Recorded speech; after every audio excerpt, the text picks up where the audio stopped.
How long has it been since you last returned to your hometown? I recently went through a devastating return that left me scarred for the rest of my life. I am June, 27 years old. After a long time struggling to make a living in the city, I finally had the chance to visit my grandmother. As I approached her house, I saw a man in disheveled clothes hastily walking out from inside. I quickly approached and greeted him. Hello, sir. Did you come to visit my grandmother? The man hesitated and replied, Who are you? I smiled and responded, I'm Mrs. Smith's granddaughter. I came to visit her today. Is she home? The man stammered. I don't know. I didn't see her inside. Then he hurried away. I didn't think much of it and quickly entered the house, calling out, Grandma, I'm home. There was no response. I walked to the door, continuing to call. Grandma, where are you? I pushed open the door and stepped inside. The house was dark, with only a faint light seeping through the window. Furniture was scattered everywhere as if someone had rummaged through them. I rushed into my grandmother's room, only to be hit by a pungent metallic smell that made me dizzy. In a panic, I turned on the light and froze in shock. Dried bloodstains covered the floor. Terrified, my voice trembled as I shouted, Grandma! Grandma! Suddenly, a dog's barking came from the backyard. It was Tom. My heart pounded as I ran outside. Tom barked even louder when he saw me, scratching the ground furiously as if trying to tell me something. The soil beneath Tom's paws looked freshly dug. A chill ran down my spine. I hurriedly dug into the ground, my heart racing. Soon, my hands touched a black plastic bag. My hands trembled as I opened it, revealing a pair of frail, lifeless hands. I screamed in despair and collapsed onto the ground, tears streaming down my face. At that moment, Tom growled and barked fiercely behind me, his eyes fixed on something. I turned around and saw the man from earlier standing right behind me, gripping a sickle tightly in his hand. Terrified, I asked, Did you kill my grandmother? The man snarled. You and your grandmother are such a nuisance. Let me send you to reunite with her. Panicked, I screamed, Is anyone there? Help me! I tried to run, but he quickly grabbed me and pushed me to the ground. With a cold voice, he said, There's no one around. Don't waste your breath. He raised the sickle and lunged at me, but suddenly, Tom bit his ankle hard, making him scream in pain. Seizing the opportunity, I got up and ran. But before I could get far, Tom's agonizing yelp echoed. Then everything went silent. I froze, trembling, and turned back. Tom's head lay lifeless on the ground, severed from his body. The man, limping, approached me, his blood-stained sickle still in hand. Panicked, I stepped back and tripped over a rock, falling hard onto the ground. Despite his injury, he moved quickly, closing the distance between us. Desperate, I grabbed the rock I had tripped over and threw it at him. The rock struck his forehead. He screamed in pain and staggered backward. I got up and ran toward the front of the house, where I saw two young men returning from work. I shouted at them, Help me, please! They turned around, startled, and rushed toward me with worried expressions. Just then, the man chased after me, raising his sickle high, ready to strike. The two young men quickly grabbed a bamboo stick from the roadside and rushed toward the man. One of the young men grabbed a bamboo stick from the roadside and swung it at the attacker's hand, knocking the sickle away. The other struck his leg, making him collapse. The man screamed in agony as they quickly restrained him and tied him up with a rope. We immediately called the police, who took him into custody. I was devastated to learn that he had broken into my grandmother's house to steal and then brutally murdered her, dismembering her body and burying it in the backyard. Even now, I still blame myself. If only I had returned home sooner, perhaps things wouldn't have ended this way. I am Anna, 19 years old this year. I just passed the university entrance exam, and moved to the city to study. The first time stepping into the big city, everything was unfamiliar to me. I thought I would have interesting experiences here, but the first memory of this place was something I could never have expected. I rented a room deep in a small alley, about a 10-minute walk from the university. The dormitory is old, with peeling walls, a narrow and dark hallway. The landlady is a woman in her 50s, and she led me to a room on the second floor. At the end of the hallway, the small room appears before me with a simple wooden bed against the wall, an old study table, and a small window overlooking the hallway. This room is a bit old, but very clean and quiet. What do you think? I think it's quite nice. May I ask, is anyone staying in the room across the hall? That room is empty. No one has stayed there yet. You clean the room, and if you need anything, just call me, okay? I quickly tidied up the room, and once I was done, it was already dark outside. The dormitory was very quiet at night, and I could hardly hear the bustling traffic on the street. I lay on the bed, exhausted, and quickly drifted off to sleep. I vaguely heard footsteps in the hallway.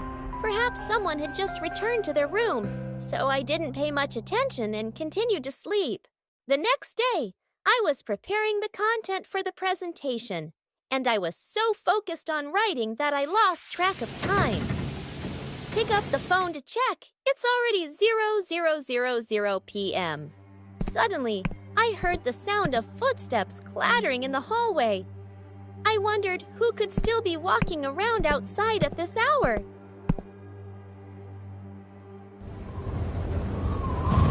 I looked out the window, but the corridor was quiet and empty.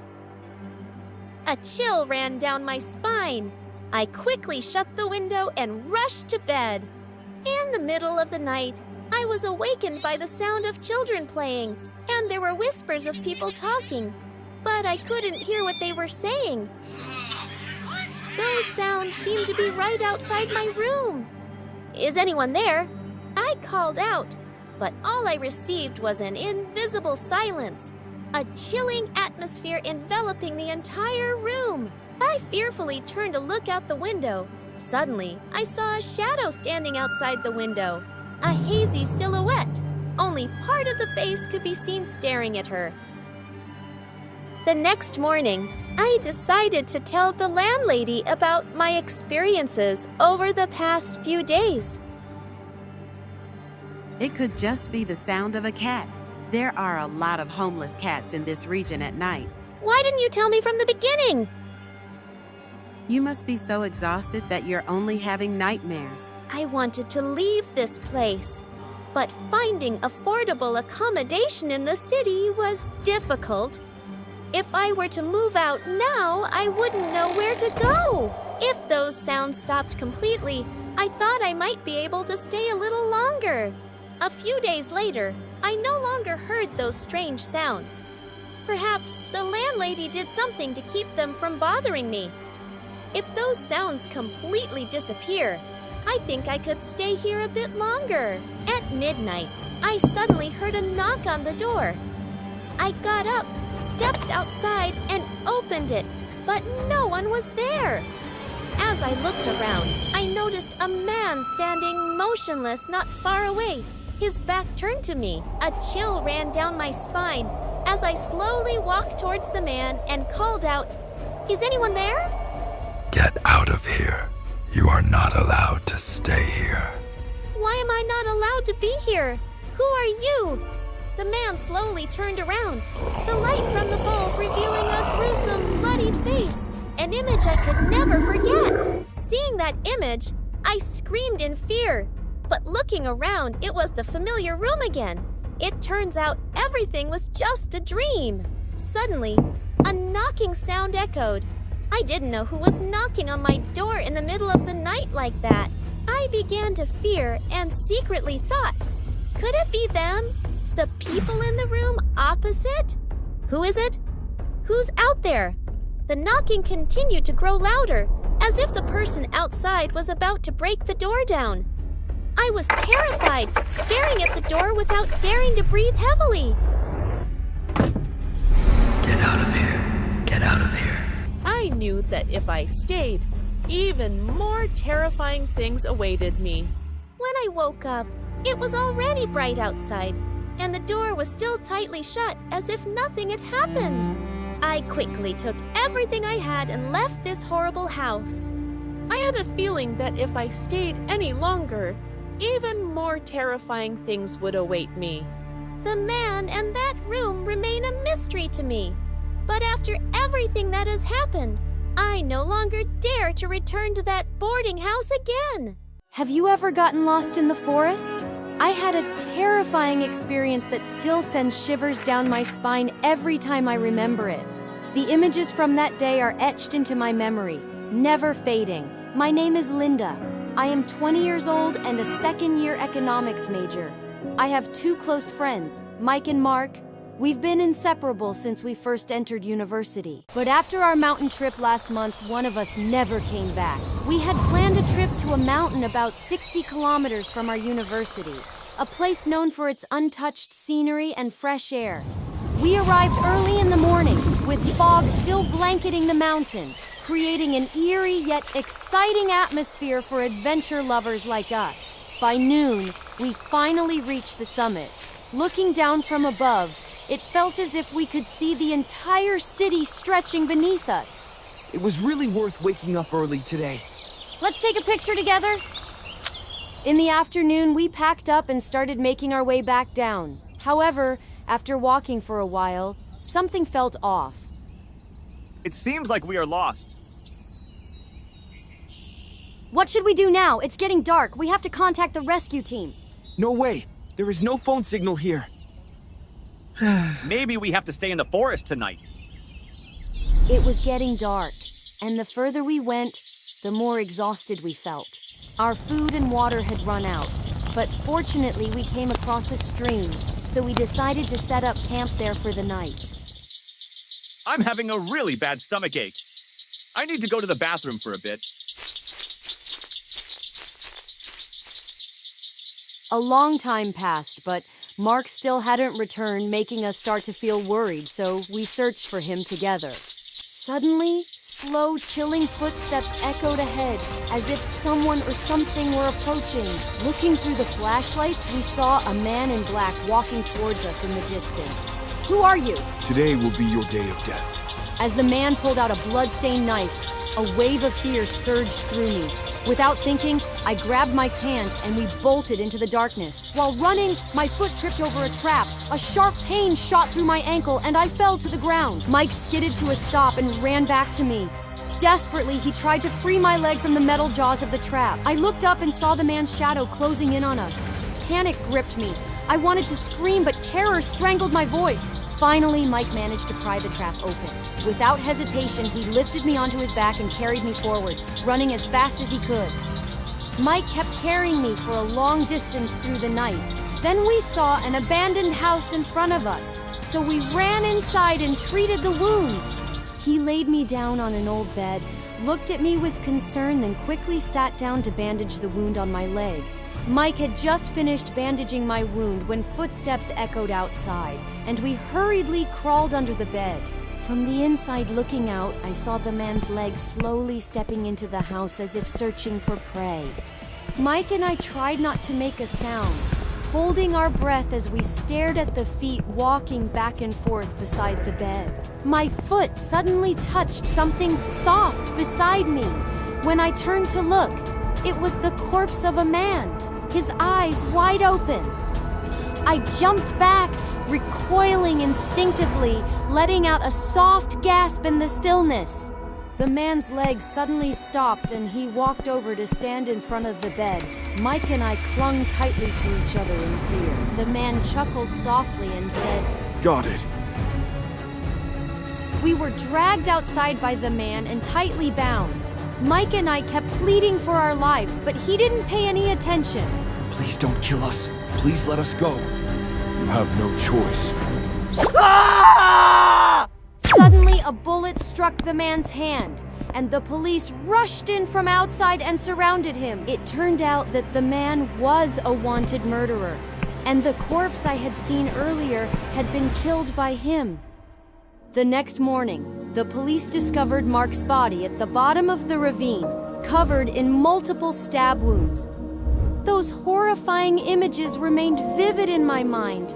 The mountain climbing trip, which had seemed full of joyful memories, had turned into a nightmare in my recollection.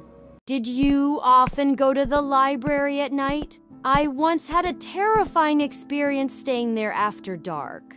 I was a sophomore majoring in education, a book enthusiast to the point of forgetting to eat and sleep. The university library was my paradise, a place where I could immerse myself in every word.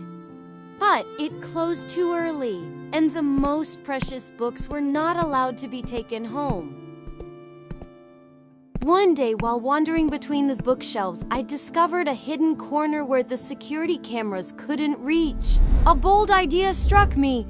I pulled a book from the shelf, quietly slipped into the hidden spot, and held my breath as I waited. The sound of the library doors locking echoed, followed by the librarian's departing footsteps. I sighed in relief, thrilled as I opened the book and lost myself in my own world. Just as I was engrossed in reading, a faint sound like someone flipping through pages broke the silence. Is there still someone here at this hour? Cautiously, I got up and followed the sound, but the moment I got close, it abruptly stopped. Right then, a long, chilling whistle echoed from behind me. Under the dim moonlight filtering through the glass windows, I saw a pair of blood-red eyes staring at me.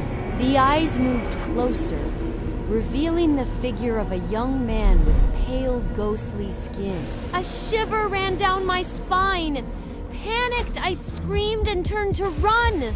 When I reached the library doors, I suddenly remembered they were locked. There was no way out. I collapsed to the floor, tears streaming down my face as I desperately cried for help. The young man appeared before me, his hollow eye sockets writhing with swarming insects. Those insects began falling onto my head, my arms. I shrieked in terror, frantically scratching at my skin to get rid of the writhing creatures.